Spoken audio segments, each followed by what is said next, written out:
India group के प्रमुख सुब्रत रॉय का मंगलवार को निधन हो गया है। उन्होंने मुंबई में आखिरी सांस ली। वह 75 साल के थे।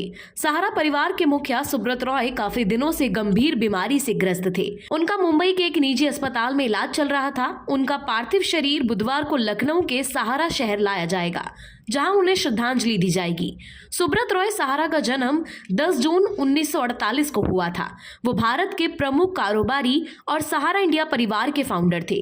उन्हें देश भर में सहारा श्री के नाम से भी जाना जाता था। उनके निधन पर समाजवादी पार्टी ने शोक जताते हुए कहा कि सहारा श्री सुब्रत रॉय जी का निधन अत्यंत दुखद, ईश्वर उनकी आत्मा को शांति दे। शोकाकुल परिजनों को ये असीम दुख सहने का संबल प्राप्त हो। भावभीनी श्रद्धांजलि। समाजवादी पार्टी के अध्यक्ष और उत्तर प्रदेश के पूर्व मुख्यमंत्री अखिलेश यादव ने सुब्रत रॉय के निधन पर शोक जताते हुए कहा कि सहारा श्री सुब्रत रॉय जी का निधन उत्तर प्रदेश और देश के लिए भावनात्मक क्षति है, क्योंकि वो एक अति सफल व्यवसायी के साथ साथ एक ऐसे अति संवेदनशील विशाल हृदय वाले व्यक्ति भी थे जिन्होंने अनगिनत लोगों की सहायता की, उनका सहारा बने। सपा के पूर्व अध्यक्ष मुलायम सिंह यादव के छोटे भाई और सपा नेता शिवपाल सिंह यादव ने भी सुब्रत रॉय के निधन पर शोक जताया। उन्होंने कहा कि सहारा श्री सुब्रत रॉय जी के निधन का दुखद समाचार प्राप्त हुआ है। ईश्वर दिवंगत की आत्मा को शांति प्रदान करे और परिजनों को इस असीम दुख को सहने करने की शक्ति प्रदान करे। भावपूर्ण श्रद्धांजलि। सुब्रत रॉय के निधन पर सहारा ग्रुप ने बयान जारी कर कहा कि सहारा इंडिया परिवार के प्रमुख सुब्रत रॉय सहारा का कार्डियो अरेस्ट के बाद मंगलवार रात 10:30 पर निधन हो गया है।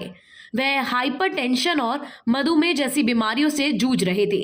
उनका स्वास्थ्य लगातार खराब था, जिसकी वजह से उन्हें 12 नवंबर को कोकिलाबेन धीरूभाई अंबानी अस्पताल में भर्ती कराया गया था।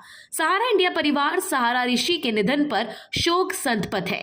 पटना हाईकोर्ट में सहारा इंडिया के खिलाफ लोगों के पैसों का कई सालों से भुगतान नहीं करने का एक मामला भी चल रहा है। लोगों ने ये पैसे कंपनी की कई स्कीमों में लगाए थे, लेकिन बाद में सहारा श्री को इस मामले में सुप्रीम कोर्ट से बड़ी राहत मिल गई थी। पिछले साल सुप्रीम कोर्ट ने पटना हाई कोर्ट की गिरफ्तारी के आदेश पर तत्काल सुनवाई करते हुए रोक लगा दी थी। साथ ही उनके खिलाफ आगे किसी तरह की कार्रवाई को लेकर यथास्थिति बनाए रखने का आदेश दिया गया था। सुब्रत रॉय के खिलाफ इसी तरह का एक मामला सुप्रीम कोर्ट में भी चल रहा है, जहां वे जमानत पे बाहर थे। वहीं निवेशकों के पैसे लौटाने को लेकर सहारा इंडिया का दावा है कि वह सारी रकम सेबी के पास जमा करा चुके हैं। Bureau report, APTV Bharat. Latest खबरों के लिए सब्सक्राइब करें हमारा यूट्यूब चैनल